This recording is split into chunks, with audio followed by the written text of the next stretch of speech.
Menteri Keuangan Purbaya Yudi Sadewa akan menertibkan impor pakaian bekas ilegal sekaligus mengancam memasukkan importir nakal ke daftar hitam secara permanen.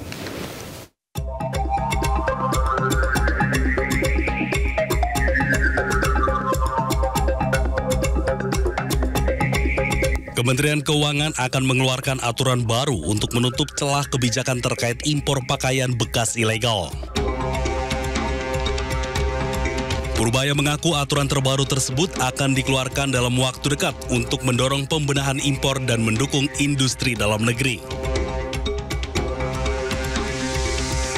Purbaya pun memastikan akan menindak tegas segala bentuk pelanggaran kebijakan impor yang akan segera diperbarui demi menekan masuknya barang ilegal. Disebut balapres itu kan, itu akan dilarang dan saya pernah bilang kan, tanya ke orang bea cukai apa hukumannya hanya ditaruh di mereka, barangnya dimusnahkan terus orangnya dipenjara. Saya bilang saya rugi, cuma udah ngeluarin uang buat musnahin barang terus masih makan orang lagi.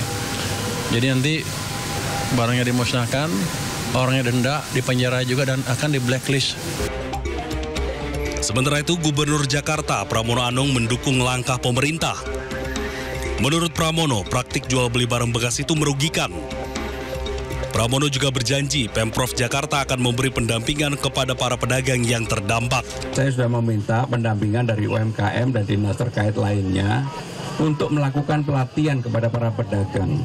Jangan kemudian kalau thrifting ini nggak ada yang diuntungkan. Jadi apa yang menjadi larangan, apa yang menjadi nanti kalau memang ada operasi, malah pemerintah Jakarta akan memberikan pendampingan kepada pemerintah pusat untuk melakukan pembersihan terhadap thrifting. Rencana pembenahan impor muncul setelah Menteri Keuangan memantau langsung sistem impor-ekspor CISA yang dimiliki Bea Cukai pada pekan lalu. Purbaya pun memastikan pihaknya akan tegas menindak segala bentuk pelanggaran yang masih terjadi hingga saat ini. Dari Jakarta, Raharjo Patmo, Rizky Solahuddin, iNews melaporkan. Kementerian Perindustrian menegaskan pentingnya kebijakan proteksi terhadap industri nasional di tengah derasnya arus produk impor yang masuk pasar dalam negeri. Kemenprin akan memperlakukan non-tarif measures serta memperluas pasar ekspor produk otomotif ke Jepang dan China.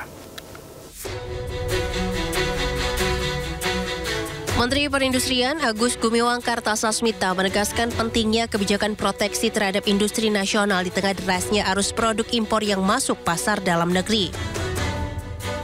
Menurutnya, banyak industri di Indonesia yang kalah bersaing bukan karena tidak mampu, melainkan lantaran pasar domestik dibanjiri oleh produk impor baik yang legal maupun ilegal.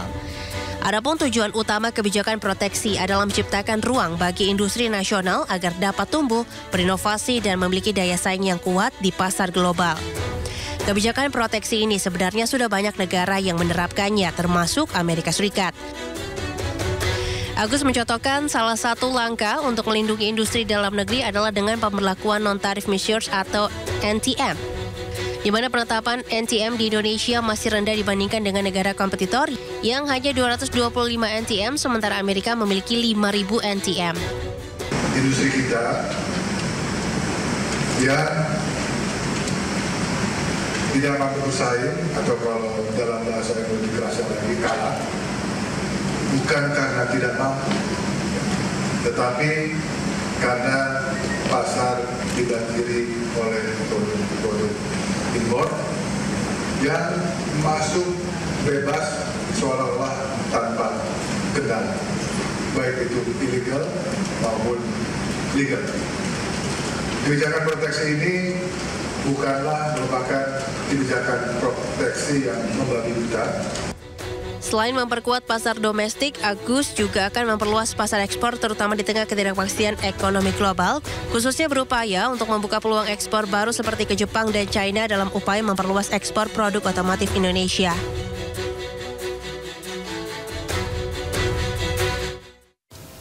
Menteri Dalam Negeri Tito Karnavian menegaskan akan memperketat pengawasan terhadap kinerja pemerintah daerah dalam pengelolaan anggaran melalui penerapan sistem berbasis data dan mekanisme penghargaan serta sanksi.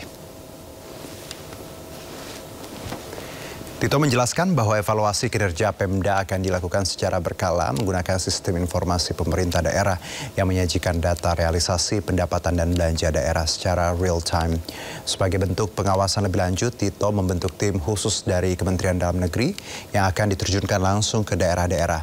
Tim ini dibagi menjadi 3 wilayah, yaitu Jawa, Sumatera, di bawah pengawasan Wakil Mendagri Bima Arya, Kalimantan dan Sulawesi di bawah Ahmad Wiyagus, serta Indonesia Timur di bawah Ripka Haluk. Setiap 2 pekan, Kemendagri akan mengumumkan daftar daerah dengan kinerja keuangan terbaik dan terburuk berdasarkan data SIPD. Anggaran ini, pengalihan ini terjadi, ya tentu diantaranya ada kesan di daerah itu tidak mampu mengelola dengan baik karena orangnya atau karena situasinya. Ya, ada orang yang nggak bisa mengelola dengan baik, kepala daerah ataupun stafnya, mengakibatkan terjadinya kebocoran, korupsi, dan itu terbukti dan banyaknya kepala daerah kena. Atau karena situasi tarik-menarik dengan DPRD, itu dibuktikan juga dengan DPRD yang berdol desa. Kementerian Keuangan mencatat hingga pertengahan September 2025 dana pemerintah daerah yang tersimpan di bank mencapai 234 triliun rupiah. Kementerian Dalam Negeri pun mencatat sejumlah faktor yang menyebabkan lambatnya penyaluran belanja daerah. Kementerian Keuangan mencatat per 15 September 2025, uang pemerintah daerah yang tersimpan di bank mencapai 234 triliun rupiah. Menteri Keuangan Purbaya Yudhisa Dewa mengatakan uang itu disimpan di sejumlah bank pembangunan daerah di pusat. Realisasi belanja APBD sampai dengan triwulan ketiga tahun ini masih melambat. Rendahnya serapan tersebut berakibat menambah simpanan uang Pemda yang nganggur di bank sampai 234 triliun rupiah. Jadi jelas ini bukan soal uangnya tidak ada, tapi soal kecepatan eksekusi. Tadi Pak Tito bilang bedanya dengan catatan di itu ada 18 triliun ya Pak ya, kalau dari kas daerah. Menteri Dalam Negeri Tito Karnavian mengatakan terdapat sejumlah faktor yang menyebabkan lambatnya penyaluran belanja daerah sehingga dananya menumpuk di bank. Faktor tersebut antara lain kinerja Pemda yang lambat atau tidak sesuai target. Selain itu terdapat faktor lain seperti mitra proyek pembangunan atau pengadaan jasa yang meminta dibayar pada akhir tahun. Selain itu ada faktor penyesuaian anggaran akibat program prioritas kepala daerah baru, keterlambatan proses lelang atau pengadaan, dan hambatan sistem e-katalog.